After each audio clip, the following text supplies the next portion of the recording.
আসসালামু আলাইকুম রহমতুল্লাহি আবরাকাতু। সবাই কেমন আছেন? আশা করছি সবাই ভালো আছেন, আর আমিও আপনাদের দোয়ায় অনেক ভালো আছি। তো আমি আজকে আপনাদের মাঝে একটা আমলের কথা বলবো, ঠিক আছে? এই একটা আমল যদি আপনি করতে পারেন, আল্লাহ পাক রব্বুল আলামিন আপনার জিন্দেগির সমস্ত গুনাহ আল্লাহ মাফ করে দিবে।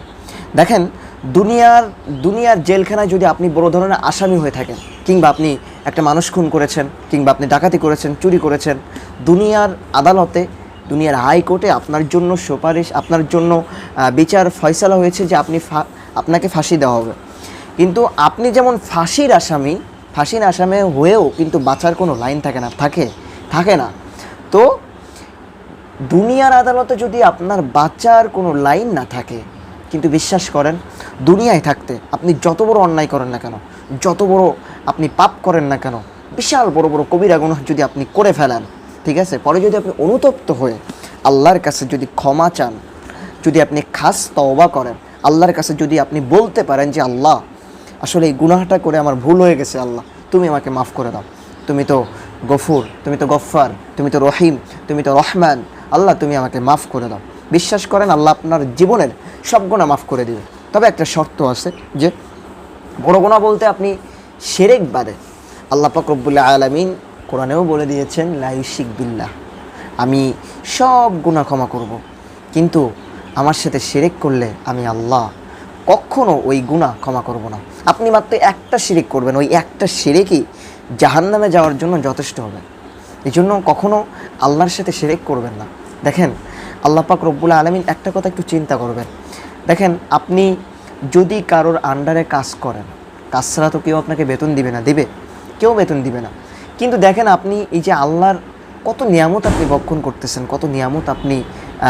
করতেছেন, এই নিয়ামতের জন্য কি আল্লাহকে আপনি টাকা দেন, আল্লাহকে পে করেন না, টাকাও দেন না, কিচ্ছু দেন না, ফিরি সব কিছু আল্লাহর নিয়ামত ভক্ষণ করতেছেন, আল্লাহর নিয়ামত প্রয়োজনীয় ব্যবহার করতেছেন, আল্লাহকে তো কোনো কিছু দেন না। আল্লাহ শুধু কী চাই জানেন আমাদের কাছে? আল্লাহ শুধু এটাই চায় যে আমার বান্দা আমাকে একটু মানুক, আমাকে ডাকুক, আমার কাছে চাক, আমি যে আছি এটা বিশ্বাস করুন, এটা চাই আল্লাহ। এখন যদি আপনি এটার ভিতরে যদি আপনার ভিতরে গরমিল থাকে, তাহলে কিভাবে হবে বলেন? মনে করেন আপনি একটা টেবিল বানালেন, ঠিক আছে, খুব কষ্ট করে সাধনা করে একটা টেবিল আপনি তৈরি করলেন। আমি টেবিল দিয়ে উদাহরণ দিচ্ছি, আচ্ছা টেবিল বাদ, আমি একটা ঘর দিয়ে উদাহরণ দিলাম। মনে করেন একটা ঘর বানালেন, খুব কষ্ট করে, পরিশ্রম করে, টাকা পয়সা, মাথার ঘাম পায়ে ফেলে খুব কষ্ট করে আপনি একটা ঘর বানালেন। তো এই ঘর খুব সুন্দর করে আপনার তৈরি করা শেষ। এখন কেউ যদি এসে বলে, কিংবা আমি যদি বলি, এই ঘরটা তো তোমার না ভাই, এই ঘরটা তো আমার, তখন আপনার কেমন লাগবে বলেন তো? কেমন লাগবে? খারাপ লাগবে না? হ্যাঁ, চিন্তা করেন, সাধারণ একটা ঘর যদি আমি শুধু এটুকু বলি যে এই ঘরটা তো আমার, তোমার না, এখন আপনি কি বলবেন?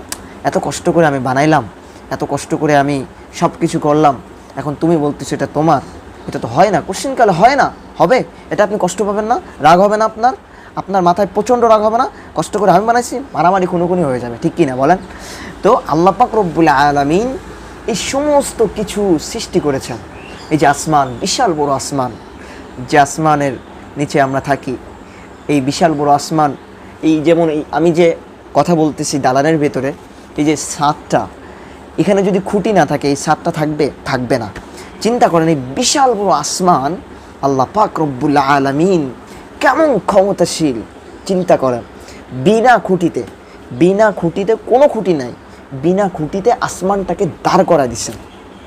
তারপরও যদি আপনি আল্লাহর সাথে শিরক করেন, আল্লাহর সাথে যদি আল্লাহকে না মানেন, কোনো কিছু প্রয়োজন হলে যদি আল্লাহর কাছে না চেয়ে মানুষের কাছে চান, কোনো কিছুর প্রয়োজন হলে যদি আপনি আল্লাহর কাছে না চেয়ে যদি আপনি বাবার কাছে চান, কিংবা আপনি কোনো মূর্তির কাছে চান, বিশ্বাস করেন, এত জঘন্য শিরক, এত জঘন্য গুনাহ আর হতে পারে না।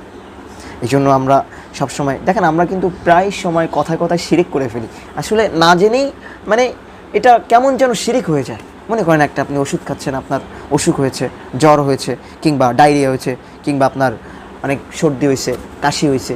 এখন আপনি চিন্তা করেন ডাক্তার দেখাতে হবে, ডাক্তার আপনাকে ওষুধ লিখে দিল, ওই ওষুধটা আপনি কিনবেন দোকান থেকে, ডাক্তারের দোকান, এই ফার্মেসি থেকে আপনি ওই ওষুধটা কিনবেন, কেনার পর ওষুধটা খাইবেন, খাওয়ার পর আপনার জ্বরটা সেরে গেল, আপনার ওষুধটা সেরে গেল। সেরে যাওয়ার পর আপনি কি বললেন? এই ওষুধটা যদি না খাইতাম মনে হয় আমার জ্বরটা আজকে কমতো না। এটা কিন্তু একটা শিরক হয়ে গেল। দেখেন, ওই ওষুধের কোনো ক্ষমতা নাই আপনার জ্বরটা ক্লিয়ার করার, জ্বর সেরে যাওয়ার ওই ওষুধের কোনো ক্ষমতা নাই। সর্দির কোনো ওষুধের কোনো ক্ষমতা নেই আপনার সর্দি কমানোর। আল্লাহ পাক রব্বুল আলামিন যদি ওই ওষুধের ওসিলায় যদি আপনাকে আল্লাহ পাক রব্বুল আলামিন না করতো, পৃথিবীর কোনো ডাক্তার আপনাকে ভালো করতে পারতো না। যদি তাই হতো, যদি ডাক্তারই আপনাকে ভালো করতো, তাহলে তো এই একটা ডাক্তারও তো মারা যাইতো না, সব চিরজীবন বেঁচে থাকতো। ঠিক কিনা বলেন? হ্যাঁ, আমার কথাই কোনো ভুল হচ্ছে? ভুল হলে আমাকে ধরিয়ে দেবেন। দেখেন, আমি ছোট মানুষ, আমার কথাবার্তা ভুল হবেই, এটাই স্বাভাবিক। আমি একটা মানুষ, আমি সবশেষে আমি বলছি যে আমি একটা মানুষ, আমার ভুল হবে। বর্তমান বাংলাদেশের মানুষের একটা কি স্বভাব কি জানেন? এটা আমি বলতে বাধ্য হচ্ছি, এটা যে কোনো মানুষের যদি একটু ভুল ধরে, এই অমুক ভুল করলো কেন, মনে হচ্ছে ও কোনো দিন ভুল করে না, ও ফেরেশতা। ঠিক আছে না? মনে করেন একটা আলেম ভুলে একটা কথা চলে আসছে বলতে পারে, ঠিক আছে, তাই বলে যে এমনটা না যে সে ভুল করবে কেন, তার ভুল হবে কেন? আরে ভাই, সেও তো মানুষ, তার তো ভুল হবে না? আপনার ভুল হয় না? আপনি ভুল করেন না? তার তো ভুল হবে। মানুষ মানে ভুল।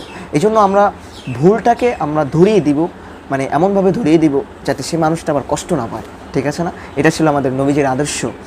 নবীজির আদর্শে আমাদের জীবনটাকে বাস্তবায়িত করতে হবে, তাহলে আমরা সফলকাম হব।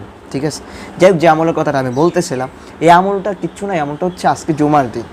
জুমার নামাজ যদি আপনি পড়েন, আল্লাহ পাক আপনার গুনাহ মাফ করবে। ঠিক আছে? অনেক মানুষ আছে যে জুমার দিন জুমার আজান হচ্ছে, তারপর অনেকে আছে কাজ কাম বিভিন্ন কাজকর্মে ব্যস্ত থাকে। হ্যাঁ, আল্লাহ পাক রব্বুল আলামিন এই জুমার বিষয় কোরআনের ভিতরেও বলে দিয়েছেন, ইয়া আইয়ুহাল্লাযীনা আমানু ইযা নুদিয়া লিস-সালাহ মিন ইয়াউমিল জুমআতি ফাসআউ ইলা যিকরিল্লাহ ওয়া যারুল বাই' যালিকুম খায়রুল লাকুম ইন কুনতুম তা'লামুন। আল্লাহ পাক বলেছেন যে ও আমার বান্দা, দেখেন এই জুমার দিন কেমন ফজিলত, চিন্তা করেন। এই জুমার বিষয় আল্লাহ পাক রব্বুল আলামিন কোরআনের ভিতরেই বলে দিয়েছেন, কিতাবের ভিতরে বলে দিয়েছেন, কোরআনের ভিতরে বলে দিয়েছেন যে বান্দা, যখন জুমার আজান হয়ে যায়, যখন তোমাদের মাঝে জুমার আজান হয়ে যায়, তখন তোমরা সমস্ত কিছু বাদ দিয়ে মসজিদের দিকে যাও। আর আমরা কোথায় যাই? জুমার আজান হচ্ছে, কোনো খেয়াল নাই। আমরা যদি ক্ষেতের কাজ করি, ক্ষেতের কাজ করতেই থাকি। আমরা যদি মাঠের কাজ করি, মাঠের কাজ করতেই থাকি। আমরা যদি সংসারের কাজ করতে থাকি, কাজ করতেই থাকি। ব্যবসা করি, ব্যবসা করতেই থাকি।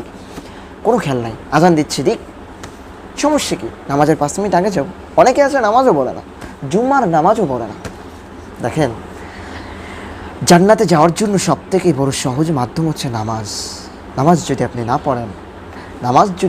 পড়েন, জান্নাতে যাওয়া কষ্টকর হয়ে যাবে। আপনি ভালো কাজ করলেন, অনেক ভালো কাজ করলেন, কিন্তু এই নামাজ যদি আপনি না পড়েন, নবীজি সাল্লাল্লাহু আলাইহি ওয়াসাল্লাম বলেছেন, নামাজ হচ্ছে বেহেশতের চাবি।